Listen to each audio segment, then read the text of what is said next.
A estas alturas del canal, gran parte de mis videos tienen un enfoque psicológico u oscuro, abordando temas que, si bien hoy en día afortunadamente ya son tocados con cierta seriedad, personalmente siento una atracción directa a estas entregas que no solo abordan trastornos mentales, sino también esa trama que termina trascendiendo para llegar a tocar fibras muy sensibles en nuestro sentir. Las películas, series, animes tienen mucho de estos elementos psicológicos plasmados no siempre a simple vista, pero que terminamos por percibir al llegar a identificarnos con el protagonista o ciertos personajes de la trama. Cuando alguien mira una película, serie o escucha alguna banda constantemente, normalmente es por el impacto emocional que éste ejerce en la persona, haciendo que la experiencia se vuelva todavía más significativa. En el video de hoy quisiera hablar de un juego que está únicamente en celular, que si bien el juego no nos da más de 3 horas en mucho de juego, es una experiencia narrativa que vale muchísimo la pena, tanto así que nos deja con ganas de más. Digamos que este es uno de esos juegos que normalmente nos suelen recomendar o que encuentras por error en la Play Store, pero que si le das una oportunidad seguramente te atrapará. Hablemos entonces de Psicosis. Soy Antu y bienvenidos a NXP Project. El juego empieza con un chico en su habitación. La ambientación es oscura y tétrica, como si pudiera pasar cualquier cosa. Cuando exploramos un poco el cuarto y llegamos al otro extremo de la habitación, podremos escuchar una conversación en donde, al parecer, son los padres del chico, en donde podremos darnos cuenta que su nombre es Will. Ambos padres están discutiendo sobre algo que podríamos interpretar como una enfermedad para nuestro protagonista.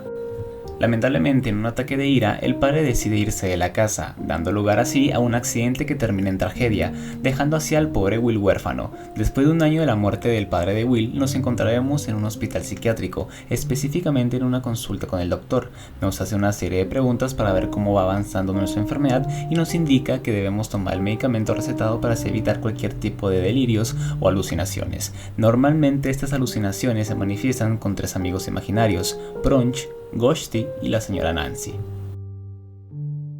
En este punto debemos entender muy bien qué es una psicosis. La palabra psicosis se utiliza para describir los trastornos que afectan la mente, en los que se ha perdido cierto contacto con la realidad. Cuando alguien se enferma de esta forma, se le denomina episodio psicótico. Durante un periodo de psicosis, se alteran los pensamientos y las percepciones de una persona, y esta puede tener dificultad para comprender lo que es y lo que no es real. No hay una causa específica para la psicosis y puede ser un síntoma de una enfermedad mental, como la esquizofrenia o el trastorno bipolar. Sin embargo, una persona puede experimentar psicosis sin que nunca se le diagnostique esquizofrenia o cualquier otro trastorno mental. 2 síntomas cruciales en la psicosis son los delirios y las alucinaciones. Los delirios son todas aquellas creencias irracionales y las alucinaciones pueden ser manifestaciones auditivas, visuales, táctiles y hasta olfativas. Como pueden ver, es una putada esta enfermedad, ya que la persona no puede confiar ni siquiera en sí mismo, como nuestro protagonista. A lo largo del juego tendremos que tomar ciertas decisiones que afectarán el rumbo de la historia. Una de estas decisiones es estar atento a lo que la madre de Will nos dice para tomar los medicamentos correctos antes de irnos a la escuela. Una de las cosas que hace bien este juego es mostrar ese lado ignorante por parte de los adolescentes y la sociedad en general. Si bien es una etapa en donde la empatía no suele prevalecer en ninguno de ellos, se vuelve una situación sumamente cruel cuando una persona que padece una enfermedad mental es objeto de burla y rechazo. Lamentablemente es por lo que tiene que pasar nuestro protagonista, William. Todo este bullying por el que tiene que pasar Will no hace más que hacerlo sentir solo y por consecuencia que se vaya acercando más a sus amigos imaginarios, aquellos amigos que no lo juzgan, no lo molestan y que lo toman en cuenta, pero a pesar de encontrar ciertas redes de apoyo con esos seres imaginarios, cuando es tomado en cuenta por uno de los chicos de su clase, Chuck, al ser invitado a un parque abandonado, termina confiando en él y decide salir con estos jóvenes. Si bien gran parte del juego es un arte narrativo, hay partes en las que podemos tomar nosotros el control del juego, como cuando tenemos que tomar nuestras píldoras en la cocina a la hora de buscar agua, cuando tenemos que ir a la escuela en bici, o simplemente teniendo la libertad de explorar los baños de nuestra casa o de la misma escuela. El juego se empieza a tornar oscuro cuando somos encerrados en una especie de fábrica. Engañados por nuestros compañeros, tendremos que escondernos de una criatura enorme y oscura, que no puede vernos por nada del mundo. En ese punto tendremos la tarea de buscar varios trozos de cuerda para poder salir del lugar en el que estamos atrapados. Después de pasar por una intensa lluvia para volver a casa, la madre de Will nos espera preocupada. A pesar de la obviedad de la situación, ella ignora por completo la posición por la que está experimentando Will, sin tener una pizca de intención o iniciativa de averiguar el sentir emocional actual de su hijo. Luego de estas escenas, estamos en una especie de sueño, en donde Will puede volver a ver a su padre. Este le dice que no confíe en los monstruos, que debe tener la capacidad de controlar su cosmos cerebral, pero justo después de estas palabras, el padre desaparece y tiene lugar uno de sus amigos imaginarios, Brunch.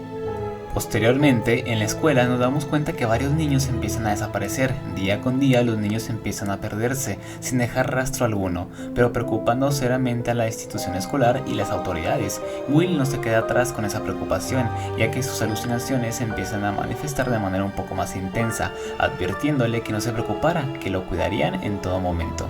Luego de que gran parte de sus compañeros han desaparecido, cuando Will se encuentra una vez más en la escuela, podremos acceder a cierta puerta que llama la atención de nuestro protagonista.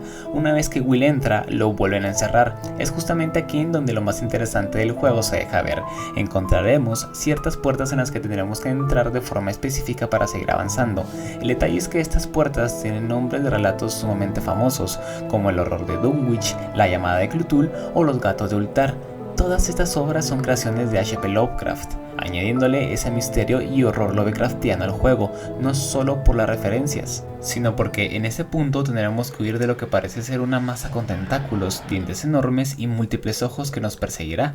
Si bien la persecución no dura mucho, al menos nos damos una idea de lo que está a punto de pasar, y es que una vez que estamos a salvo en otra habitación, podremos ver una vez más a Ghosty y a la señora Nancy. Estos nos dirán que no pueden ayudarnos por prohibición de Brunch, pero advirtiéndonos que Brunch está bastante cambiado. Es aquí donde llegamos casi a la parte final del juego.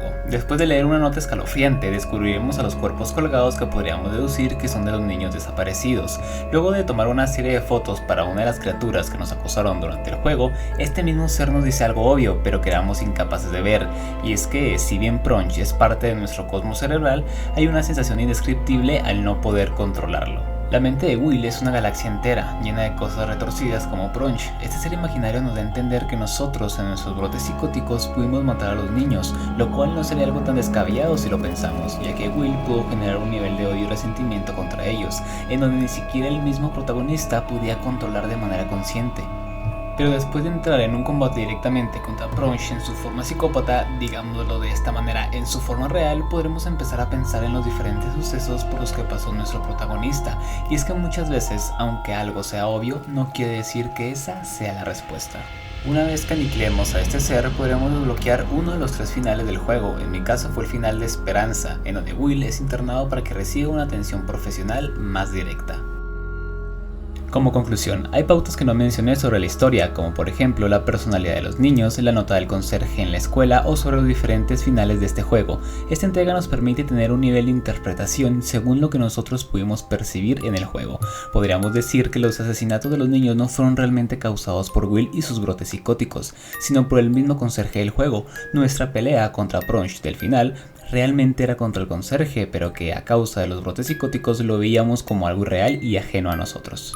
Los amigos imaginarios de Will pudieron ser producto de sus carencias emocionales o de sus traumas. La señora Nancy, por ejemplo, puede ser ese lado amable y comprensivo que le faltó a su madre, así que, como mecanismo de defensa, creó a la señora Nancy.